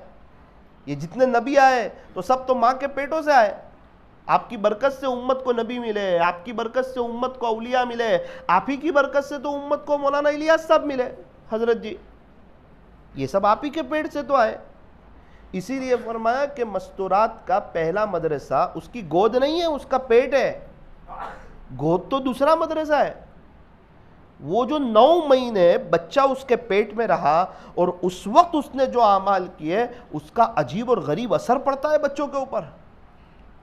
یہ خواجہ صاحب کی والدہ وضو کر کے دودھ پلاتی تھی, تو خواجہ صاحب کو دیکھو اللہ نے کتنا اونچا مقام دیا, سلطان الہند کے لقب سے نوازے گئے. امت پر بڑا احسان ہے خواجہ صاحب کا, جس کو بھلایا نہیں جا سکتا. ہم شرک و بدعت تو نہیں کرتے, لیکن ان کا احسان تو ہم تسلیم کرتے ہیں کہ ان کی برکت سے کتنے لوگ ہیں جن کو اللہ تعالیٰ نے ایمان دیا ہے, اور ان کے مقام کو ہم مانتے ہیں کہ خواجہ صاحب تو خواجہ صاحب ہے, پیران پیر تو پیران پیر ہے, بایزید بستامی تو بڑا اونچا مقام ہے, جنید بغدادی تو بڑا اونچا مقام. جنید بغدادی کو اتنا اونچا مقام کیسے ملا بایزید بستامی کو؟ ان کی ماں کی دعا کی بدولت. پانی منگوایا, وہ پانی لے کر کھڑے رہے, ماں کی آنکھ لگ گئی, آنکھ کھلی تو دیکھا بایزید ویسے ہی کھڑا ہے, تو ہونٹ ہلے اور دعائیہ جملے زبان سے نکلے اور دعا دے دی. بایزید بستامی خود فرماتے ہیں میری ماں کی اس دعا کی بدولت اللہ نے میرے لیے ولایت کے دروازے کھولے, اسی کی برکت سے میں ولی بنا. او میری دینی ماؤں بہنوں, آپ کے بھی چھوٹے چھوٹے بچے ہیں, بڑے بڑے بچے ہیں, لیکن میں یہاں ایک بات دہراؤں گا کہ آپ کے جو بڑے بچے ہیں نا, وہ آپ کے تو چھوٹے ہی ہیں. ماں باپ کے سامنے کوئی بچہ بڑا ہوتا, وہ 55 کا ہوگا تو امی 80 کے ہوں گے, تو کبھی بھی ماں باپ کے سامنے بچہ بڑا ہو سکتا نہیں. اور یہ بچے غلطیاں کریں گے, یہ بھی آپ لکھ لو, کیونکہ آپ سے چھوٹے ہیں نا, 25-30 سال آپ سے چھوٹے ہیں, ان کی سمجھ آپ سے کم ہے, ان کی سوچ آپ سے کم ہے, آپ کے مقابلے میں انہوں نے دنیا کم دیکھی ہے, تو یہ تو غلطی کریں گے. یہ بچے نادان ہیں, آپ تو نادان نہیں ہیں نا. اگر آپ نے ان کو بددعا دے دی, کل کو اٹھ کے یہ پریشان ہوگا اور اس کو پریشان دیکھ کر آپ پریشان ہو جاؤ. ایک چھوٹا سا بچہ 3-4 سال کا, اس نے کوئی غلطی کر دی, ماں نے کہا او مرے ہوئے, غصے میں جذبات میں. جب وہ 20 سال کا ہوا, عین جوانی کے عالم میں پہنچا, جب ماں باپ کے کام آنے لگا تو اللہ نے اس کو اٹھا لیا. ماں بہت روئی, تو خواب کے ذریعے اس کو سمجھایا گیا کہ یہ جو تو نے بددعا دی تھی نا, اسی کی بدولت اس کو 20 سال کی عمر میں اٹھایا. تو نے ہی بددعا دی تھی اس کو.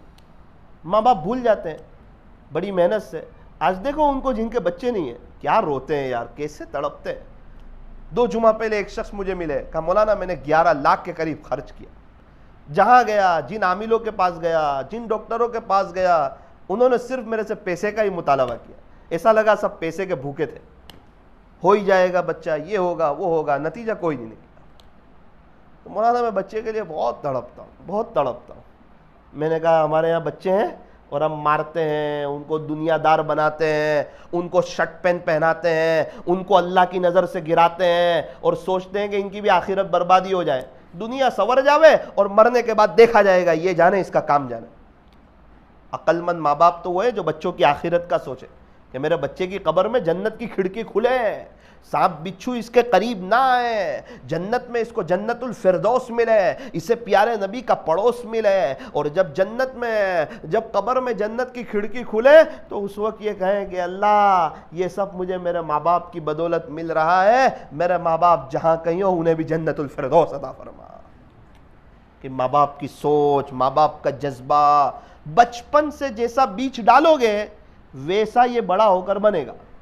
اسی لیے سب سے پہلا ان کو بچپن میں اسلامی لباس میں لاؤ.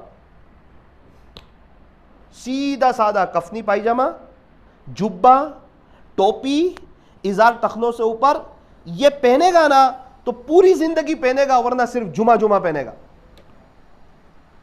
اور وہ نیک بنے گا, اس کی سوچ ویسی بنے گی. اللہ والوں کے واقعات اس کو سناؤ. اللہ تعالیٰ ہمیں صحیح سمجھ عطا فرمائے. میری دینی ماؤں بہنوں, ایک بات یاد رکھنا, جس عورت سے اس کا شوہر خوش, اس سے اس کا اللہ بھی خوش, اور جس عورت سے اس کا شوہر ناراض, اس سے اس کا اللہ بھی ناراض. آپ دیکھ لیں کہ آپ کا شوہر آپ سے خوش ہے؟ کیا شکایت ہے آپ کو آپ کے شوہر سے؟ یا آپ کو وقت نہیں دیتا؟ یہ گھر میں موبائل لے کر بیٹھے رہتے ہیں، آپ کی طرف توجہ نہیں دیتے، واٹس ایپ چلاتے رہتے ہیں، کیا شکایت ہے آپ کو؟ آپ سب اللہ سے دعا کر دو، اللہ سے کہتی رہو، چلتے پھرتے کچن میں آتے جاتے، وضو کے ساتھ کھانا بناؤ، اللہ کے ذکر کے ساتھ کھانا بناؤ، دعا کرتی رہو، دیکھو انشاءاللہ یہ آپ کا شوہر آپ کا ہوگا۔ میری دینی ماؤں بہنوں، آپ اللہ کے ہو جاؤ نا، پھر آپ کا شوہر بھی آپ کا، آپ کے بچے بھی آپ کے ساس بھی آپ کی، جو اللہ کا ہوتا ہے سب اس کے ہو جاتے ہیں، اور جو اللہ کا ہی نہیں ہوتا تو جنگل کے جانور بھی اس کے نہیں ہوتے، اور جو اللہ کا ہوتا ہے تو جنگل کے جانور بھی اس کے ہو جاتے ہیں۔ آپ کو کیا کرنا ہے آپ کے شوہر کے ساتھ؟ وہ جو مرضی کرے، آپ تیار ہو کر رہو، اس کے آنے پر اس کا استقبال کرو، اس کو اچھی جگہ بٹھاؤ، ضرورت پڑنے پر اس کے پیر دباؤ، اس کا اکرام کرو، اس کا احترام کرو، اس کی خدمت کرو، آپ دل جیت لو اس کا، آپ وقت دو۔ وہ موبائل لے کر بیٹھتا ہے، آپ نہ بیٹھو، دیکھو 1-2 مہینے میں کیسے۔ آج تو مستورات کیا کہتی ہے، یہ ایسا کرتے ہیں تو میں بھی ایسا کروں گی، اور فون کر کے اپنی ماں کو غیبت کرتی ہے سسرال والوں کی۔ ارے تیری بھی لائف برباد ہوگی، اور تیری ماں جو غیبت سن رہی ہے اس کی بھی لائف برباد ہوگی۔ غیبت سے مسئلے حل نہیں ہوتے ہیں، اسی لیے شادی کے موقع پر مصلح دیا جاتا ہے کہ تکلیف آئے تو یہیں سے حل کروانا، غیبت کر کے حل مت کروانا۔ عاملوں کے چکر، یہ ہو گیا، یہ وہ ہو گیا، یہ ہو گیا۔ ارے کوئی دعا بھی تو کوئی چیز ہے، ضرورت پڑنے پر اگر کوئی معتبر مل جائے تو شریعت کی حدود میں رہ کر علاج کرایا جا سکتا ہے، لیکن ایک بار علاج کروایا، اللہ نے شفا دے دی، اب سر دکھتا ہے تو بھی عامل یاد آتا ہے، اب بھول گئے اللہ کو، اب دھیان آ گیا عامل کی طرف۔ ارے وہ میں نے دیکھا، اکثر عامل لوگوں کو میں نے ہاسپٹل میں دیکھا، ان کے بچوں کو لے کے ہاسپٹل میں ہوتے، میں ان کو پوچھتا بھی ہوں اس کا علاج کر دو نا، بولے وہ تو باہر والے کا ہی کرتے، اس کا کیا کریں گے؟ اکثر بھی یہاں بھاگتے ہیں وہاں بھاگتے، بہت پریشانی ہوتی ہے ان کے بچوں کو خدا کے دربار میں۔ اور کیا جواب ملتا ہے عاملوں کے پاس؟ آپ کے رشتہ دار میں سے ہی کوئی ہے جس نے آپ پر کیا ہے، او بھائی رشتہ دار میں سے ہی کرے گا نا، باہر والا کون کرے گا؟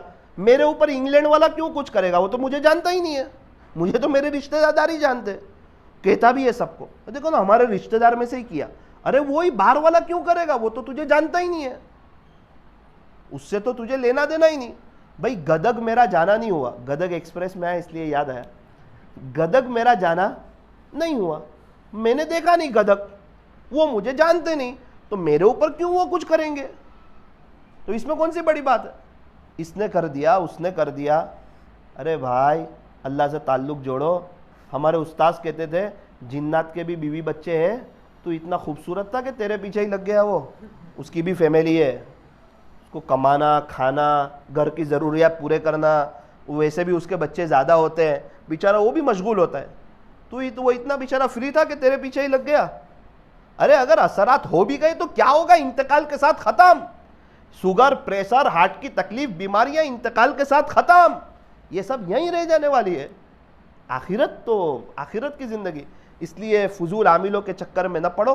میں اتنا کہنا چاہتا ہوں کہ اللہ کا قرآن گھر میں پڑھو، مرد بھی گھر میں پڑھیں، مستورات بھی گھر میں پڑھیں، بچے بھی گھر میں اللہ کا قرآن پڑھیں۔ روزانہ گھر میں جب آپ کی نماز ہو اللہ کا قرآن ضرور کھلنا چاہیے، چاہے ایک صفحہ پڑھا جائے۔ اپنے گھر کو قبرستان نہ بناؤ، اول وقت میں نماز پڑھو، نمازیں ٹال ٹال کر نہ پڑھو، لیٹ نہ پڑھو۔ ہم ٹھنڈی کر کے چائے کو پیتے ہیں، کھانا لیٹ کھاتے ہیں، آئس کریم کو پگھال کر کھاتے ہیں نا، تو نماز کو ہم کیوں لیٹ پڑھتے ہیں؟ نماز کو اول وقت پڑھو، کوالٹی والی پڑھو، اللہ کو پسند آ جاوے ایسی پڑھو، اور اپنی آخرت بنا لو۔ یہ دنیا کی زندگی وقتی ہے، یہ دنیا کی زندگی جو ہے یہ فانی ہے۔ اللہ تبارک و تعالی ہمیں عمل کی توفیق عطا فرمائے۔ ایک چھوٹی سی بات بتا کر اپنی بات کو ختم کرتا ہوں۔ 23 رمضان کو ایک مستورات کا فون آیا مجھے، مولانا صاحب ایک پریشانی ہے، آپ مجھے کوئی وظیفہ بتا دیں۔ میں نے کہا ٹھیک ہے، آپ 500 مرتبہ درود شریف پڑھو۔ سننا، آپ 500 مرتبہ درود شریف پڑھو، 500 مرتبہ 2 منٹ دعا کرو۔ درود شریف بڑی اہم چیز ہے، اللہ آپ کی پریشانی انشاءاللہ دور کر دے گا۔ وہ مستورات خاموش ہو گئی۔ مجھے ایسا لگا کہ اس کو زیادہ لگ رہے 500. میں نے کہا آپ بولتے کچھ نہیں.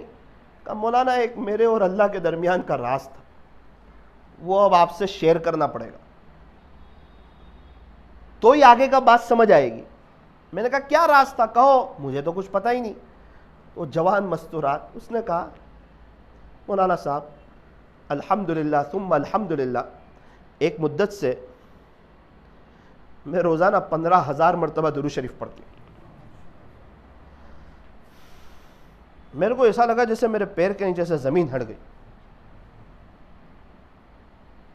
تو راز اس لیے آپ کو بتایا کہ آپ جو 500 مرتبہ درود شریف کہہ رہے ہیں وہ یہ 15,000 میں آ گئے یا مجھے اس سے الگ سے پڑھنے ہیں. پھر میں خاموش ہو گیا. کیا جواب؟ اس نے کہا آپ بولتے نہیں. میں کہا میرے لیے بھی دعا کرو, میرے لیے بھی دعا. وہ انگوٹھی والی تسبیح بولے میں ہاتھ میں بھرائے رکھتی ہوں, صبح اٹھنے سے لے کے رات سونے تک پڑھتی رہتی ہوں درود شریف. میں سمجھ گیا کہ اللہ تعالیٰ نے میری عبرت کے لیے شاید فون کروایا کہ دیکھ ثاقب, دنیا میں ایسی بھی عورتیں جن کے پاس وقت ہے اپنے اللہ کے لیے. ایک مستور آتا ہے کہ مجھے پریشانی ہے. میں کہا درود شریف پڑھو. بولے روزانہ 5,000 پڑھتی ہوں 20 سال سے. میں کہا استغفر اللہ پڑھو. روزانہ 5,000 مرتبہ استغفر اللہ بھی پڑھتی ہوں 20 سال سے. میں نے کہا ایک کام کرو, تہجد کے وقت میں 20 منٹ اللہ کو دے دو, اللہ آپ کے مسئلے کو حل کرے گا. کہا بیٹا تو بہت کم بتاتا ہے, میں پچھلے 16.5 یا 17 سال سے تہجد سے اشراق تک کا وقت اللہ کے لیے دے چکی ہوں, کچھ اور بتا. میں نے کہا چوتھا یہ ہے میرے لیے دعا کرو. ایسی بھی عورتیں. تو میری دینی ماؤں بہنوں, آپ بھی کچھ 1,000 دفعہ پڑھ لو درود شریف صلی اللہ علیہ وسلم. جو 1,000 مرتبہ درود شریف پڑھتا ہے اللہ تعالیٰ اس کو 40,000 انعام عطا فرماتے ہیں, 10,000 رحمتیں, 10,000 درجے بلند, 10,000 نیکیاں, 10,000 گناہ معاف. اور اگر آپ کے پاس وقت ہو تو مستورات کے لیے حضرت پیر ذوالفقار صاحب کے بیانات یوٹیوب پر ہوتے ہیں اور بڑے مفید ہوتے ہیں اور بڑے زبردست, اولاد کی تربیت پر, شوہر کے ساتھ کیسے رہنا, اور ان کے آپ کے جو بڑے زبردست بیانات وہ سنیں گے نا تو انشاءاللہ تربیت ہوگی. اللہ کے راستے میں آپ خود بھی وقت لگاؤ, پابندی کے ساتھ لگاؤ. اپنے جو رشتہ دار ہو, محرم رشتہ دار, ان کے ساتھ. مجھے مرحوم ہی یاد آ رہا تھا چونکہ پوری بات مرحوم پر ہوئی.